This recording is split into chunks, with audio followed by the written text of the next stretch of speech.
Senhor presidente, senhores senadores, senhoras senadoras, quem nos assiste pela TV Senado, nos ouve pela Rádio Senado.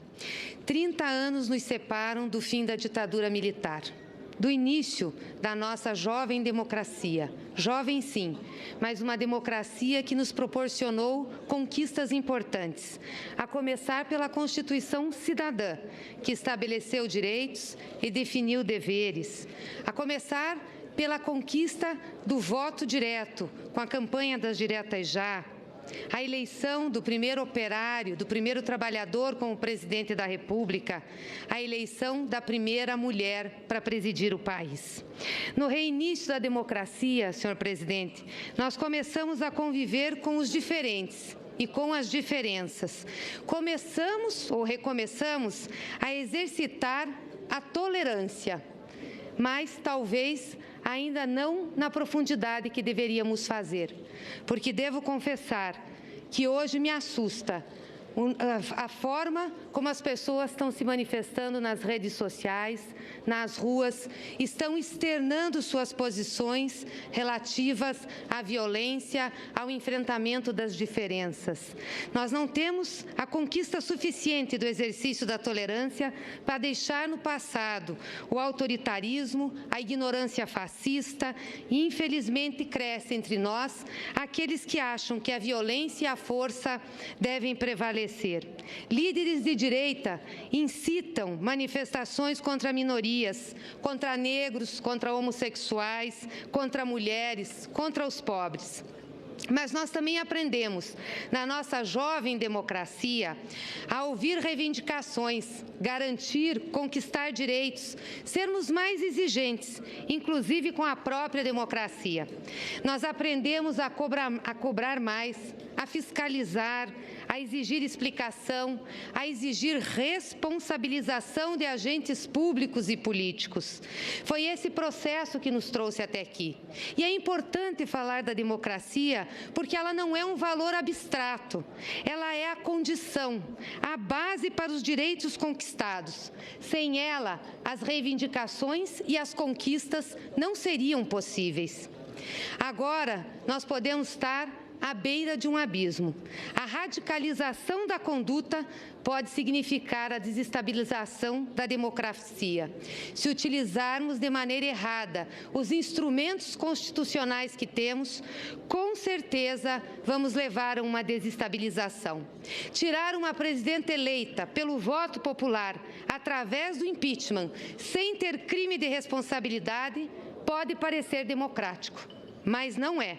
Pode parecer atender a maioria, mas não trará a solução que ela tanto anseia. Impeachment é um instituto excepcional previsto na Constituição. É como o estado de defesa, o estado de sítio. Ele suspende direitos, ele interfere na decisão popular e tem que ser usado apenas em situações excepcionalíssimas. O uso não é para fazer disputa política, não é para questionar programas de governo, não é para discutir o chamado conjunto da obra. Essa discussão e esse debate se faz num processo eleitoral. Aliás, o Brasil tem eleições a cada 2 anos, eleições consensuadas democraticamente. Não temos por quê, para resolver problemas políticos nesse país, lançar mão de um instituto tão excepcional como é o impeachment. O impeachment exige crime de responsabilidade, ato ilícito praticado pela presidenta da República. O impeachment exige que tipifiquemos o crime. Não tem nenhum ato de corrupção praticado pela presidenta. Aliás, se eu tivesse, não seria essa casa que julgaria, porque como crime comum, seria julgado no Supremo Tribunal Federal. Aliás, é o Judiciário, o Ministério Público, a Polícia Federal, que estão processando, que estão julgando, que estão investigando todas as denúncias de corrupção desse país. Permitido, inclusive, pela presidenta Dilma, que foi uma das mulheres que mais ousou no combate e no enfrentamento à corrupção, dando total liberdade e autonomia para a Polícia Federal, para o Ministério Público e para o Poder Judiciário. Para caracterizar o crime e tentar afastar a presidenta Dilma, foram buscar no orçamento público aquilo que estão dizendo que significa a infração e o crime de responsabilidade.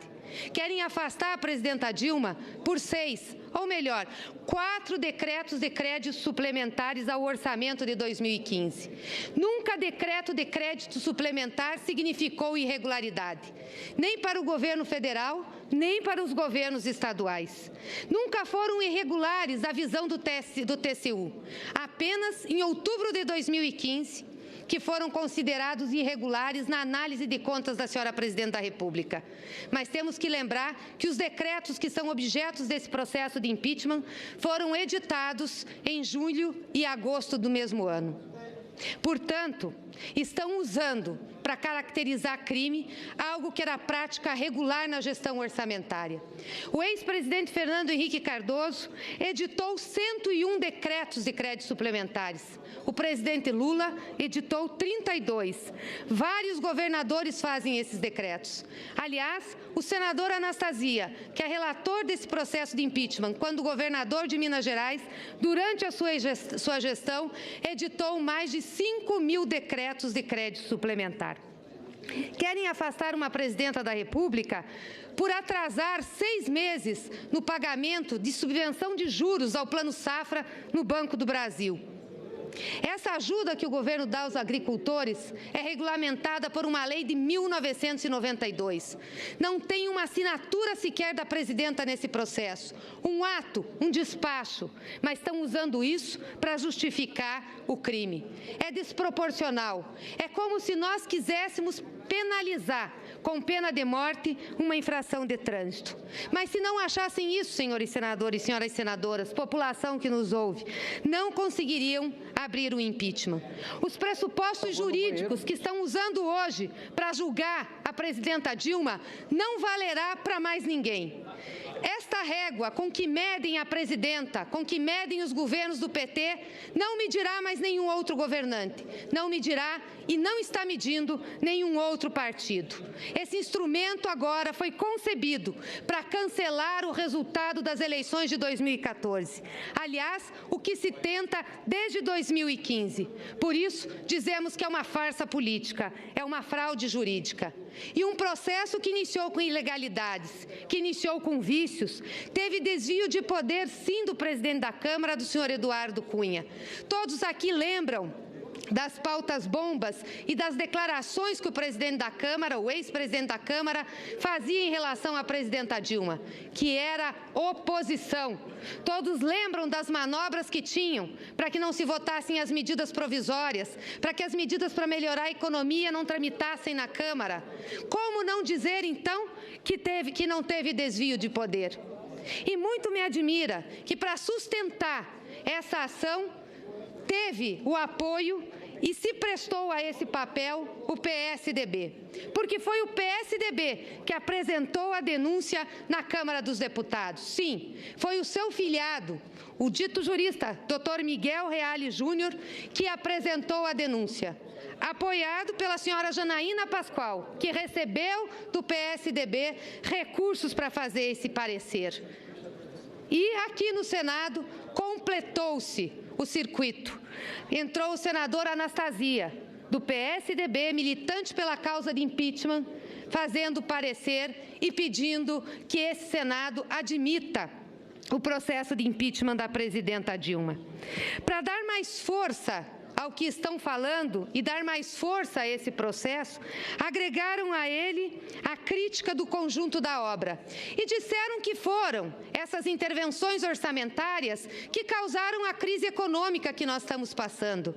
Ora, isso é de uma grande deslealdade política. A crise econômica que nós estamos vivendo tem essencialmente sua raiz na crise econômica mundial. Ou será que os senhores não viram pelo que passou a Grécia, a Espanha, a Itália, pelo que passou a França, os próprios Estados Unidos, a China, parceiros comerciais do Brasil? Os países da Europa chegaram a ter índices 3 vezes maiores que o Brasil em termos de desemprego. A nossa inflação e os nossos juros vieram decorrentes exatamente dessa política internacional perversa com a economia.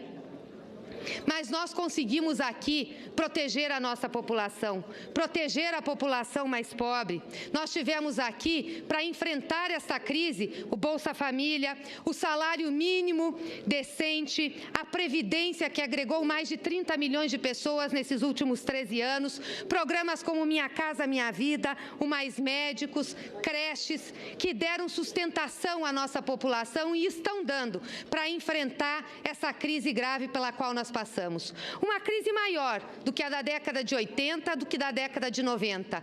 Mas com esses programas e com uma intervenção voltada aos direitos e interesses populares, nós conseguimos fazer um enfrentamento.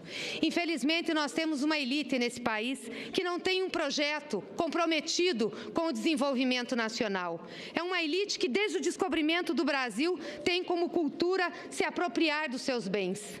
Está certo o professor Bresser Pereira, ao explicar a nossa diferença em termos de desenvolvimento com a diferença dos Estados Unidos. Fala ele, lá nós tivemos uma ocupação de território com um projeto de desenvolvimento de nação. Aqui nós tivemos uma exploração de território e das riquezas nacionais para levar para fora do Brasil. E até hoje é essa a concepção que essa elite tem. Não tem generosidade suficiente para ter um projeto para contemplar o povo. Criminaliza a pobreza. Por isso que eu disse hoje de manhã, depois de Jango, depois de Getúlio, depois de Jango, é esse projeto popular, iniciado por Lula e continuado por Dilma, que tem que ser derrotado. Eu não tenho dúvidas nenhuma que esse impeachment não é por crime de responsabilidade. É um impeachment proposto pela direita e pela elite para que seu projeto prevaleça, sem submetê-lo ao voto popular. Porque se submetesse, não teria condições de ser aprovado.